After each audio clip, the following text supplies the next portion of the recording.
మాజీ రాష్ట్రపతి భారతరత్న అబ్దుల్ కలాంకు ఇప్పుడే ప్రధానమంత్రి నివాళులు అర్పించడం కూడా చూసినాం. మాజీ రాష్ట్రపతి అబ్దుల్ కలాం పార్థివ దేహం ఢిల్లీ చేరుకున్నది. మేఘాలయ రాజధాని షిల్లాంగ్ నుంచి ఈరోజు ఉదయం ఆయన పార్థివ దేహం ఢిల్లీ చేరుకున్నది. అక్కడ ఆయన అంత్యక్రియలకు సంబంధించిన ఏర్పాటు చేయబోతూ ఉన్నారు. దానికి సంబంధించి మాట్లాడుకుంటున్నాం. ప్రసాద్ రెడ్డి గారు, ఇంతకుముందు మనం శ్రీపతి రాముడు గారు చెప్పినారు ఈ ఉరి శిక్షలకు సంబంధించి ఆయన అభిప్రాయానికి సంబంధించి వివిధ అంశాల మీద ఆయన మాట్లాడిన మాటలు, ఆయన వ్యక్తం చేసిన అభిప్రాయాల గురించి మాట్లాడుకుంటున్నాం. ఉరిశిక్షల విషయంలో ఆయన ప్రస్తావించడం చాలా బోల్డ్. రాముడు గారు చెప్పిన అభిప్రాయంతో నేను ఏకీభవిస్తాను. ఆయన ఏం చెప్పారంటే, ధనికులకి క్షమాభిక్ష వచ్చినట్లుగా పేదలకు రావట్లేదు, పేదల జీవితాలని ఎక్స్పెండబుల్ పాన్స్ కింద వాడుతున్నారు తప్ప వాళ్ళని సీరియస్గా కన్సిడర్ చేయట్లేదు అనే ఇష్యూని, అంటే ఆ రియల్ ఇష్యూని పాలకుల ముందుకి ప్రభుత్వాల ముందుకి తీసుకొచ్చారండి. అదొక అంశం. అది ఖచ్చితంగా ఆయన చెప్పిన అంశాన్ని అందరూ చాలా జాగ్రత్తగా గమనించాల్సి ఉంది. అంటే న్యాయం అందరికీ న్యాయమే తప్ప డబ్బున్నవాడికి ఒక న్యాయము, డబ్బున్నవాడికి ఒక చట్టము అనే ఉండకూడదు. రెండో అంశము, రాముడు గారు చరిత్ర గురించి మాట్లాడారు. చరిత్ర ఎప్పుడు చరిత్రకారులే రాస్తున్నారు, బట్ వాళ్ళ భావజాలం ఏమిటి అనేది ఒక అంశము. చరిత్రకారులే రాస్తారు.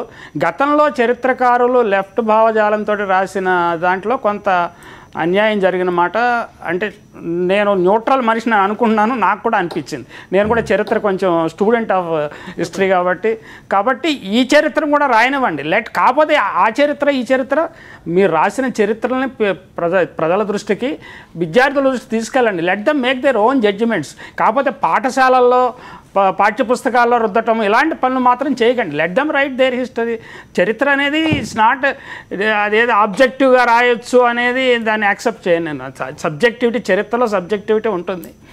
కానీ మనకి కలాం గారి జీవిత ఆశయం ఏంటంటే, ఆయనకి పెద్ద స్మారక ఇది నిర్మించడం అదంతా ఒక డైమెన్షన్. కానీ రెండో డైమెన్షన్ ఏంటంటే, ఆయన జీవితాన్ని ఆదర్శంగా తీసుకోవాల్సిన అవసరం ప్రస్తుత పాలకులకు ఉన్నది. మొక్కుబడులు అవుతాయి, అందరూ వచ్చి, అది కూడా అవసరమే, దాన్ని కాదు అని తీసేయటం కాదు, అదే అవసరము.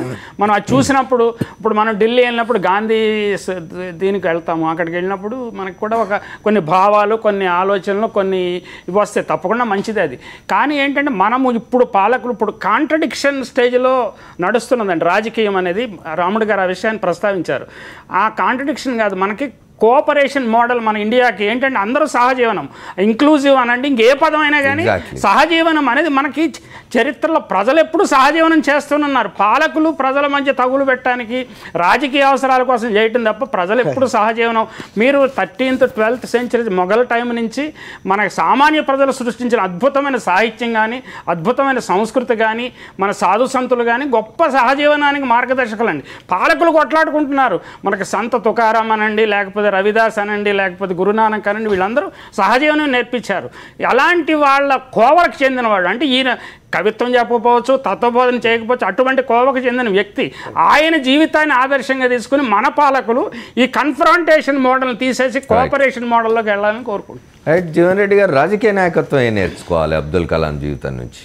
అంటే ఇప్పుడు ఆయన గతంలో రాష్ట్రపతిగా ఉన్నప్పుడు కూడా ఇందాక శ్రీపతి గారు చెప్పిన సెక్యులరిజం, ఒక పార్టీ తరపున ఉన్న, అంటే ఆ రోజు వామపక్షాలు రెండోసారి రాష్ట్రపతిగా కాకపోవడానికి మరి కొన్ని రాజకీయ పక్షాలు వ్యతిరేకించినాయి. ఆ రోజు వామపక్షాలు కానీ మొదటిసారి ఆయన భారత రాష్ట్రపతి పదవికి ఆయనను భారతీయ జనతా పార్టీ నాయకత్వంలోని ఎన్డీఏ ప్రతిపాదించినప్పుడు కూడా వామపక్షాలు వ్యతిరేకించి ఒక అభ్యర్థిని వ్యతిరేకించినాయి. అప్పుడు వ్యతిరేకించిన తర్వాత కూడా మరి ఇంతకుముందు శ్రీపతి రాముడు గారు అన్నట్టుగా వారు ఏదో హిడెన్ ఎజెండా చూసినారు అబ్దుల్ కలాం ను తెర మీద తీసుకురావడానికి.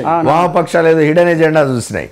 కానీ ఆనాడు ఆయన్ని ఏకగ్రీవంగా రాష్ట్రపతిని చేసుకుంటే మరింత గౌరవంగా ఉండేది. రెండోసారి కూడా ఆయనకు అవకాశం ఇచ్చి ఉండేది. యాక్చువల్లీ వామపక్షాలు మరి ఇతర పార్టీలు కొంత ఆబ్జెక్షన్ చేయడం వల్ల ఆ రోజు కూడా రాలేకపోవడం దురదృష్టకరం. ఎందుకంటే ఇంత గొప్ప వ్యక్తులు, నిస్వార్థ జీవి, ఒక బ్రహ్మచారి, దేశంలో ఇట్లాంటి వ్యక్తులు, అంటే దేశం గురించి ప్రతినిత్యం తప్పించే వ్యక్తులు, అంటే ఆయనకు ఉపన్యాసాలు రేపటి భావి భారత పౌరులకు, విద్యార్థులకు, ప్రతి ఒక్కరికి ఒక పాఠాలు కాబోతూ ఉన్నాయి. అంటే అట్లాంటి వ్యక్తుల గురించి కూడా రెండోసారి రాకపోవడం చాలా బాధాకరం. అంటే కొంత రాజకీయ దురుద్దేశాలతో తప్ప వారికి జరగడం, అంటే ఇలా రాష్ట్రపతిగా ఉండి ఆయన నిజంగా ప్రజల్లో ఇంకా జీవిస్తూనే ఉన్నాడని చెప్పి మేము భావిస్తాం. అబ్దుల్ కలాం గారికి హైదరాబాద్తో చాలా అవినాభావ సంబంధం ఉంది. తెలంగాణ ప్రభుత్వం కూడా ఈరోజు ఆయన మృతికి సంతాప సూచకంగా సెలవు ప్రకటించింది అధికారికంగా. మళ్ళీ ఒకసారి మనం ప్రసాద్ గారితో మాట్లాడదాం. ప్రసాద్ గారు, శాస్త్రీయ రంగంలో మీరు ఆయనతో చాలా సన్నిహితంగా మెలిగినారు. అబ్దుల్ కలాం గారితో శాస్త్రీయ రంగంలో ఆయన మీకు అనేకమైన విషయాల్లో స్ఫూర్తినిచ్చుంటారు. కానీ ఇతర విషయాలు, సామాజిక విషయాలు కానీ, సాహిత్యం కానీ, సంస్కృతి కానీ, ఇట్లాంటి విషయాల్లో ఆయన గురించి మీరు చెప్పండి, మీకున్న అనుభవాలు.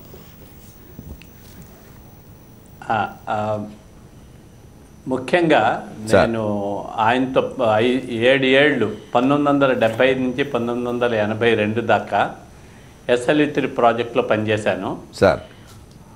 ఆ సమయంలో మాకు ఆయన నుంచి వచ్చేది ఎప్పుడు పని గురించి, ఎప్పుడు పని యొక్క క్లిష్ట అంశాల గురించి డిస్కషన్ తప్పితే పర్సనల్ లైఫ్ గురించి ఎక్కువ డిస్కషన్ ఉండేది కాదు.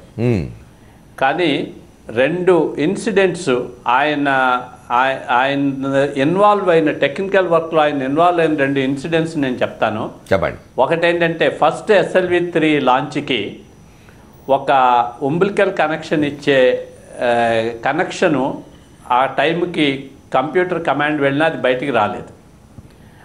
అది బయటికి రాకపోతే అది ఆ లాంచర్ పైకి ఎక్కి కాలితో తన్ని దాన్ని బయటికి తీయచ్చు అని చెప్పి ఒక టెక్నీషియన్ సజెస్ట్ చేశారు సార్. అప్పుడు ఆ టెక్నీషియన్ దానికి లాంచ్ ప్యాడ్, అప్పుడు మొత్తం రాకెట్ రెడీగా ఉంది, 1 నిమిషం 2 నిమిషాల్లో ఉన్నాము లాంచ్కి. ఆ సమయంలో రాకెట్ దగ్గరికి వెళ్ళడానికి చాలా ప్రమాదకరం. అటువంటి పరిస్థితుల్లో ఒక టెక్నీషియన్ అక్కడికి వెళ్ళాల్సి వస్తే ఆయనతో పాటు లాంచ్ ప్యాడ్కి వెళ్ళిన ఇంకొక మనిషి అబ్దుల్ కలాం. ఆయన వెళ్ళి రాకెట్ దగ్గర నిలబడి ఈ టెక్నీషియను లాంచర్ పైకెక్కి ఆ డిస్కనెక్షన్ చేసి తిరిగి వచ్చేందాకా ఆయనతో కూడా ఉన్నారు. అది ఎంతో మాకు నైతిక బలం అనిపించింది సార్. అలాగే ఒక ఫస్ట్ లాంచ్ టైంలో త్రివేంద్రం నుంచి మెడ్రాస్ వస్తున్న ఫ్లైట్లో కలాము ఇంకొక 30-40 మంది ISRO సైంటిస్టులు ఉన్న ఫ్లైట్లో అది మెడ్రాస్లో ల్యాండ్ అయ్యే ముందు ఒక బాంబు పేలింది. ఆ సమయంలో చాలా ఎమర్జెన్సీ ల్యాండింగ్ అయ్యి దాని నుంచి చాలా అఫ్కోర్స్ అందరూ చాలా సేఫ్గా బయటకు వచ్చారు. దాని గురించి ఆయన పుస్తకాల్లో ఎన్నోసార్లు రాశారు. కానీ ఆయన ఎప్పుడు ఆయన గురించి కాకుండా ఆ యాక్సిడెంట్ జరిగినప్పుడు మిగతా వాళ్ళ రియాక్షన్స్ ఏంటి, వాళ్ళు ఎలాగ ఆఫీస్ ఫైల్స్ పట్టుకుని, ఆఫీస్ పేపర్లు పట్టుకుని, ఆఫీస్ ఎక్విప్మెంట్స్ పట్టుకుని జంప్ చేసి ఎలాగ రాకెట్ విజయం మాత్రమే ముఖ్యం అని చెప్పి దృష్టిలో ఉంచుకున్నారు అని చెప్పి ఎప్పుడూ రాస్తుండేవారు. అంటే ఇటువంటివి ఆయన పనితో పాటు personal characteristics of the dedicated people, అంటే ఎంతో శ్రమిస్తూ వారి ప్రైవేట్ లైఫ్ని మొత్తం మర్చిపోయి ఆఫీస్ పనిలో పనిచేసే వాళ్ళందరంటే ఆయనకి ఎంతో అభిమానం. వాళ్ళ క్యారెక్టరిస్టిక్స్ని ఆయన ఎంకరేజ్ చేస్తూ ప్రైజ్ చేస్తూ మా అందరికీ స్ఫూర్తిగా నిలిచారు. ఓకే సార్, మళ్ళీ మాట్లాడతాను మీతోటి. 10-10 రాజాజీ మార్గ్ అబ్దుల్ కలాం అధికార నివాసం, అక్కడికి ఆయన పార్థివ దేహాన్ని ఢిల్లీ విమానాశ్రయం నుంచి తీసుకురాబోతున్నారు. ప్రజల సందర్శనార్థం అబ్దుల్ కలాం గారి పార్థివ దేహాన్ని 10 రాజాజీ మార్గ్లోనే ఆయన అధికార నివాసంలో కాసేపు ఉంచుతారు. దానికి సంబంధించిన ఏర్పాట్లు జరుగుతున్నాయి ఢిల్లీలో. ఢిల్లీ విమానాశ్రయానికి ఇప్పటికే ఆయన పార్థివ దేహం షిల్లాంగ్ నుంచి చేరుకున్నది, మేఘాలయ రాజధాని షిల్లాంగ్ నుంచి. దాని గురించి ఇంకా మరిన్ని విషయాలు మాట్లాడుకుందాం. ప్రసాద్ రెడ్డి గారు, ఒక విషయం చెప్పండి. మామూలుగా మన చుట్టూ ఉన్న వాతావరణమే, అంటే చిన్నతనంలో మన చుట్టూ ఉన్న వాతావరణం, మనం పెరిగిన వాతావరణం మనను ప్రభావితం చేస్తుంది. ఒక మనిషి క్యారెక్టర్ రూపుదిద్దుకోవడానికి, ఒక మనిషి వ్యక్తిత్వ వికాసానికి, వాటన్నిటికి కూడా తన చుట్టూ ఉన్న వాతావరణం కాంట్రిబ్యూట్ చేస్తుంది. కానీ అబ్దుల్ కలాం గారు వచ్చిన వాతావరణం గొప్పగా, అంటే ఆయనకి ఇట్లాంటి విషయాలలో ప్రభావితం చేసే విధమైన వాతావరణం ఏం కాదు. ఆయన తండ్రి ఒక పడవ యజమాని, ఆయన చాలా పేద కుటుంబం నుంచి వచ్చారు. చాలా, అంటే ఆయన తన చుట్టుపక్కల అనంతమైన దరిద్రాన్ని చూశారు ఆయన. అట్లాంటి దానిలో నుంచి ఇంత అద్భుతమైన ఒక మనిషిగా రూపుదిద్దుకోవడాన్ని ఎట్లా చూస్తారు? అంటే అమర్ గారు, మీరు చెప్పిన కోణాన్ని నేను పూర్తిగా వ్యతిరేకిస్తానండి. ఆయన చాలా పేదరికం నుంచి వచ్చారు. అంటే పేదరికం అనేది గొప్ప టీచర్, అది మనిషికి సర్వైవల్ నేచర్ నేర్పిస్తుంది. అలాగే పేదరికం నుంచే గొప్పవాళ్ళు చాలా మంది వచ్చారు. పల్లెల నుంచే గొప్పవాళ్ళు చాలా మంది వచ్చారు. ఆ స్ట్రగుల్లోంచి బయటపడి అలా కదండి. ఇట్లాంటి వ్యక్తిత్వాన్ని రామేశ్వరం అనేది just not a place, it is a conglomeration of so many thought processes. తప్పకుండా ఆయన మీద ఆ ప్రభావాలు పడి ఉంటాయి. అక్కడ ఉండే పండితులు, అక్కడ ఉండే ఫకీర్లు, ఆయన పేరులో ఫకీర్ అని ఉంది, అది విచిత్రం. అదే నిజంగా ఆయన నిజంగా ఫకీర్, ఆయన జీవితం చూస్తే అంత. కాబట్టి పేదరికము గ్రామీణ ప్రాంతాల్లో పెరగటం అనేది నెగిటివ్గా నేను చూడటం పాజిటివ్. ఇది చాలా గొప్ప, ఆయన అంత గొప్పవాడు కావడానికి ఆ నేపథ్యమే కారణం అని నేను అనుకుంటాను. సిల్వర్ స్పూన్ తోటో లేకపోతే కాన్వెంట్లోనే చదువుకుంటే ఆయన అంత గొప్పవాడు ఖచ్చితంగా అయ్యేవాడు కదండి. మీరు అదంతా ఎందుకు, మీరు హైదరాబాద్లో చాలా సక్సెస్ఫుల్ ఇండస్ట్రియలిస్టులు కానివ్వండి, కార్పొరేట్స్ కానివ్వండి, బాగా highly educated, there common background నుంచి వచ్చారు వాళ్ళు. అది చాలా విచిత్రమైన విషయం అండి. మీరు చెప్పిన కోణం నేను అర్థమైంది, కానీ నా కోణం మాత్రం నేను ఇలాగే ఆలోచన చేస్తున్నా. చాలా మీరేమంటారు రాముడు గారు? అంటే నేనేమంటున్నానంటే ఒక సంపూర్ణ వ్యక్తిత్వంగా రూపుదిద్దుకోవడానికి అనుకూలమైన వాతావరణం లేకపోయినప్పుడు, వాతావరణం ఇన్ ది సెన్స్ నేను ఆ గ్రామీణ ప్రాంతాల్లో వాతావరణం ఉండదని కానీ ఆ సంస్కృతి ఇవి ఉండవని కాదు నేను చెప్పేది, కానీ మీకు ఆ భౌతికమైన అంటే సపోర్ట్ లేదు మీరు ఎదగడానికి చేయడానికి. అయినప్పటికీ అందులోంచి బయటకు వచ్చి ఆ వ్యక్తిత్వాన్ని ఏర్పరచుకోవడం అనేది గొప్ప విషయం. ఒక్కసారి మీరు ఒక వాతావరణంలో ఒక ఓపెన్ మైండ్ ఒక చైల్డ్ని తయారు చేసి అర్బన్ ఏరియాస్కి మార్చారనుకోండి, గొప్ప ఎక్యుములేషన్ ఆఫ్ నాలెడ్జ్ జరుగుతుందండి.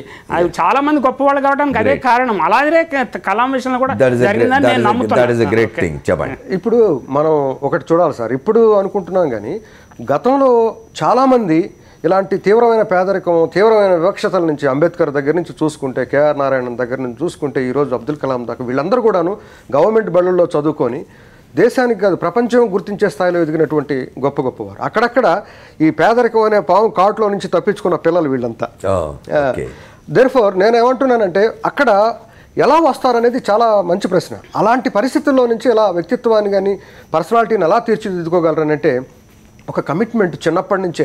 ఆయన చూస్తే పేపర్లు వేసే దగ్గర నుంచి కూడా ఒక పద్ధతి కల్లా క్రమశిక్షణ కలిగినటువంటి ఒక వాల్యూ సిస్టానికి అలవాటు పడినాడు.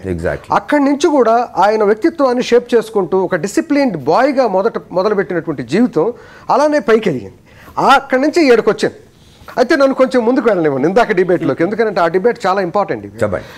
ఆయన మంచివాడు, నాకు ఈరోజు చాలా భయం వేస్తుంది ఏంటంటే అబ్దుల్ కలాం గారు మంచివాడు, పిల్లల దగ్గరికి వెళ్తాడు, దీంతోనే ఆయన క్యారెక్టర్ని పరిమితం చేస్తే ఆయన లెగసీ టోటల్గా డిస్కనెక్ట్ అయిపోయే ప్రమాదం ఉంది.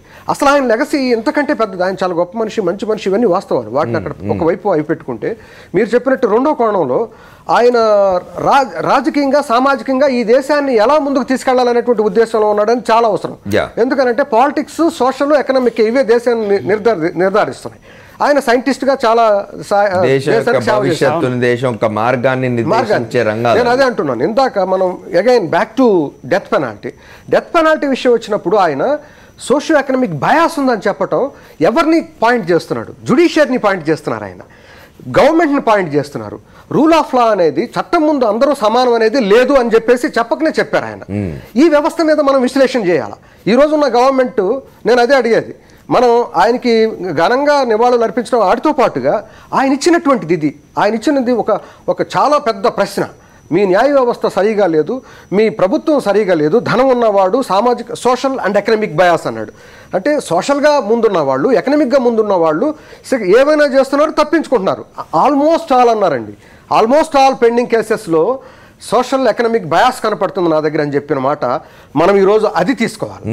అది తీసుకోకుండా కేవలం మంచి మంచి మంచి అనే దాంతో పిల్లలతో మంచి స్టూడెంట్స్ లెక్చర్స్ ఇస్తారు ఆయన అంటే అది ఒక పాయింట్ అయితే, మంచి నిరాడంబరమైనటువంటి కరప్షన్ లేనటువంటి జీవితం ఒక అంశం అయితే, దానికంటే ముందు ఆయన మార్గదర్శకం ఇది. నాకు ప్లేటో అని ఒక సోషల్ సైంటిస్ట్, మీకు తెలుసు, ఆయన ఫిలాసఫర్, గ్రీక్ ఫిలాసఫర్. ఆయన అంటారు తత్వవేత్తలు పాలకులు కావాలి, లేదా పాలకులన్నా తత్వవేత్తలుగా మారాలని ఒక పాయింట్ చెప్తారు. దాంట్లోనే ఆయన పాలకులు పెళ్లి చేసుకోకూడదని చెప్తారు. ఈ క్యారెక్టర్స్ కొన్ని అబ్దుల్ కలాం గారిలో కనిపిస్తాయి. ఆయన మ్యారేజ్ చేసుకోలేదు, ఆయన ఒక ఇప్పుడు డెత్ పెనాల్టీ గురించి మాట్లాడేటప్పుడు ఒక మాట అన్నారండి, నాకు చాలా స్ట్రైకింగ్ పాయింట్ అనిపించింది. ఏమన్నారంటే, మనిషి ఒక జీవితాన్ని తీసేసే హక్కు ఏ మనిషికైనా ఉంటుందా? ఎలాంటి చట్టమైనా, చట్టాలు మనం రూపొందించుకోవాలి, కానీ మనిషి ప్రాణం అనేది భగవంతుడిచ్చింది. దేవుడిచ్చిన ప్రాణాన్ని మనిషి తను నిర్మించిన చట్టం ద్వారా తీసేసేటువంటి అర్హత కానీ హక్కు కానీ ఉందా? దీనికి ఎంతవరకు సమర్థనీయం అనేది ఒక ఫిలసాఫికల్ కోణం. అది స్పిరిచువల్గా కనెక్ట్ చేసుకొని, అంటే అంత లోతుగా వెళ్ళి ఆయన ఫిలాసఫీని కానీ ఇంకో విషయం, రూరల్ ఏరియాస్ గురించి సైంటిస్టులకి చాలా తక్కువ కన్సర్న్ ఉంటుంది. అబ్దుల్ కలాం గారి సగం జీవితం పైన ఆయన చేసినటువంటి రీసెర్చ్ మొత్తం కూడా రూరల్ ఏరియాస్లో డెవలప్మెంట్ రావాలా, టెక్నాలజీ ట్రాన్స్ఫర్ కావాలా, రూరల్ ఏరియాస్కి అగ్రికల్చర్ డెవలప్మెంట్ కావాలా, అగ్రికల్చర్ రిలేటెడ్ యాక్టివిటీస్ మీద ఆయన చాలా ఫోకస్ పెట్టినారు. అంటే నేను అనేది ఈ విషయాలన్నింటిని కూడా మనం తీసుకొని అబ్దుల్ కలాం గారి దాన్ని నిజానికి ఆయన సబ్జెక్ట్ గానీ అనేక విషయాలలో ఆయన చాలా ఇది చేసినారు. ఇప్పుడు సోమరాజు గారితో కలిసి స్టంట్ చేయడం కానివ్వండి, లైట్ వెయిట్ క్యాలిపర్స్ గురించి ఆయన తపన పడ్డం కానివ్వండి, ఇవన్నీ కూడా సమాజం పట్ల మీరు అంటున్నట్టుగా చాలామంది శాస్త్రవేత్తల పరిశోధనలు వాటి ఫలితాలు అర్బన్ ఓరియంటెడ్ ఇవి ఉంటే